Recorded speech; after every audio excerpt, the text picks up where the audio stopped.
Yeah, it's So interesting how like these certain neighborhoods that are more out of the way, they're you don't get this sense that there's art being created and that there's a sense of liveliness in the city. And right. like you said, combined with the cold weather or the you know really inclement weather, you almost feel like you're really just forced to stay inside, and everyone else is Right. inside.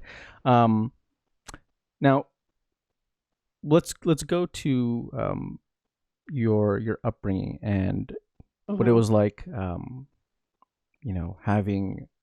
Having immigrant parents. One of the things Hmm. that I've always um, thought about is how the behaviors and the stresses that my mom had would inevitably be passed down to me. If my Hmm. mom was always worried about money, like that just ends up becoming the thing that you're always worried about. Um, and it sort of goes in line with this idea of generational trauma and generational stress. Um, what are some of the things that you'd say are behaviors that you inherited from your parents, whether it's negative, whether it's positive, but things that you feel um, from your upbringing that really stayed with you in adulthood? Right. For sure, the money worries, worrying about money all the time, feeling like you don't have enough money. I think for my mother, she raised us as a single parent for the most part. Mm-hmm. Um, so that was always something that I for sure think I inherited or kind of, uh, carried over into my adult life is definitely the money trouble, feeling like you don't have enough money for everything. And I tend to worry about that a lot too, which is like now that you said it, I do see the similarities. Mm-hmm. Mm-hmm. I mean, it's not only my mother, I feel like it's my community. Like we tend to have this thing where we worry about money Mm-hmm. and we're Mm-hmm. always trying to figure out how to get more of it. And like you said, like if you worry so much about it, it's like you always feel like you don't have enough. Mm-hmm. Um, and and I think school, they're overly, I wouldn't say over, maybe not overly, but school is such a big deal to immigrant parents Oh and yeah. getting like that top-notch education and not really focusing on what you want to do, but what makes the money. Yeah. Oh yeah. So Yeah. it Yeah. comes back to that, right? Mm-hmm. It's all like this focus on this. We super focus on money all the time, and not really, they don't have. I don't know. Maybe they don't think in sense of like doing what you want to do to make money instead of like, oh, you need to go to school to be a doctor, be a Mm-hmm. nurse, Mm-hmm. Mm-hmm. be a lawyer. I think we all have the same speech. A lot of immigrant, Oh parents yeah. say that to us, what are you doing? And I wanted to go to art school because I was more creative. And my mom was like, art school? How are you What going to make art? money with that? I'm like, Very mom, relatable. I'm a good painter. I draw realistic things. I Mm-hmm. mean, I was drawing really well, like even in middle school. So I wanted to focus on that. And she's like, what? How are you going to make any money? Do you, want to be a starving person for the rest of your life? And then you tend to do things that don't make you happy. This sense of like, I want to do what makes me happy. I think it's more like to them, it's like a Western thinking. Oh yeah, they're like, house. Yeah. What? Have your own dreams? You're What do so you mean? spoiled. Yeah.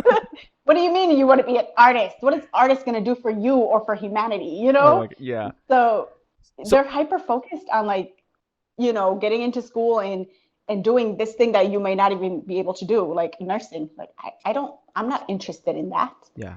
I don't want to be sticking people with needles. You know what I mean? Yeah, and So that's and it's interesting because I know that so many immigrant families have that, especially if like I noticed having talked to so many different Asian immigrants and African immigrants whose parents are super strict about like getting good grades and like going through this predetermined path of like you go to this school, you get this type of degree, like right. because if you have this type of pay, like it and it almost feels like they have this huge vision of what is required just to survive here, and Yeah. it's almost like their expectation of what it takes to just live a comfortable life is outrageous. Like, you have to be a doctor. And if you aren't, then you're just going to be homeless. Like, as if those are the two extremes. It's either you are super rich or you're absolutely homeless. For you, Exactly. like you talked about wanting to get into art. Like, was that something that you had cultivated a lot when you were younger, and what did you end up doing? So yes, when I was younger, growing up in Canada, I think that's kind of like what they taught us, do make sure you find something that you want to do. Mm-hmm. So in my mind, I think I was living in two different cultures, In my mind, I'm thinking, oh, I do need to do what makes me happy because this is what I'm being taught. And at the same time, at home, it's like, no, you need to find something to do that will make you money so you're comfortable in life and you're not struggling like we were. That's always the thing, right? You need to do better than us. You need to live a more comfortable life because we sacrificed so much for you.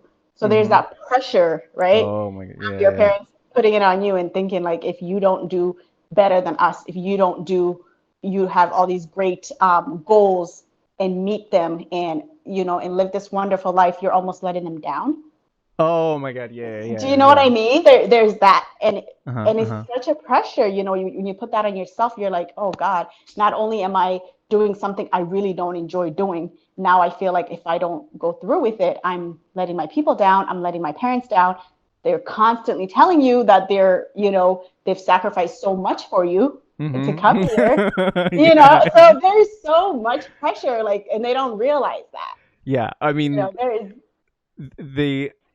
the immigrant parents' favorite trip is the guilt trip. Yeah.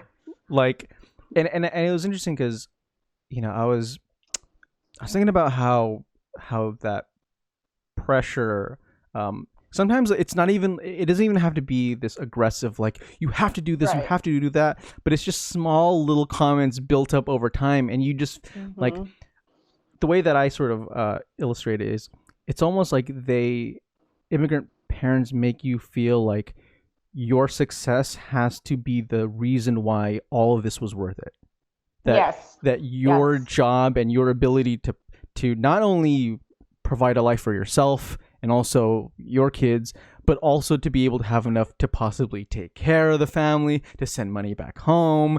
And it's like, you feel like there's just all these people depending on you, or there's just like the weight of your culture, the weight of this whole, like, oh, then why did we even come here, kind of a thing.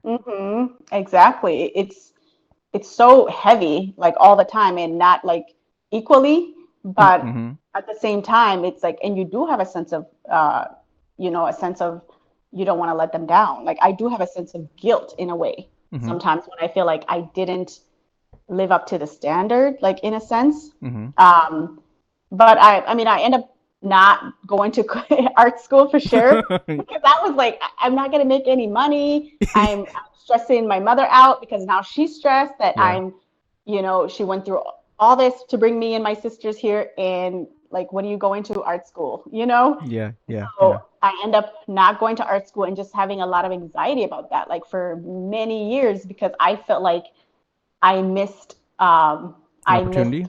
I missed my calling in a sense. And I'm not saying we all have just one calling, but I think we have multiple callings in this lifetime. But in a sense, I felt like I missed what I was meant to do. And because I didn't want to let my whole family down. Do you know what I mean? And I end up getting into mental health because of that. And not to say I don't enjoy it. I do enjoy it. And it's part of me that really enjoys what I do right now. But there's also a part that always thinks about, like, what if I actually went through with what I wanted to do? Yeah. And what if it went well, and what if it didn't? But at the end of the day, I'm still thinking about what if I went through with it and I did what I wanted to do.